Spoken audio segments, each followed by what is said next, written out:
ఏవే ఆ? Friend friend ఊరు నుంచి ఓ, పోవే అవన్నీ నాన్న చూసుకుంటున్నారు. సరే నేను తర్వాత మాట్లాడతానే. ఏంటి నీ పేరు మీద ఏమైనా ప్రాపర్టీస్ కొంటున్నారా? కొంటున్నారు ఓ కానీ ప్రాపర్టీస్ కాదు, పెళ్లి కొడుకుని. ఏంటి పెళ్ళి నీకా? నాకే, నువ్వెందుకు అంత షాక్ అవుతున్నావు? ఏం లేదు ఏం లేదు.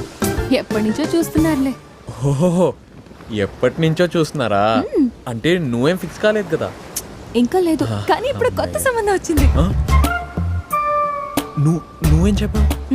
చెప్పాను, అంతా మీ ఇష్టం నాన్న అని చెప్పా. ఉన్నదొక్క లైఫ్ కదా, ఎలాంటోడు వస్తాడో ఏంటో. ఎలాంటోడు కావాలో. నా కోసం వచ్చేవాడు ఆకాశం నుంచి దిగి వచ్చేంత గొప్పోడై ఉండాలి. అంటే straight from the sky fix. Next పూల బాటలే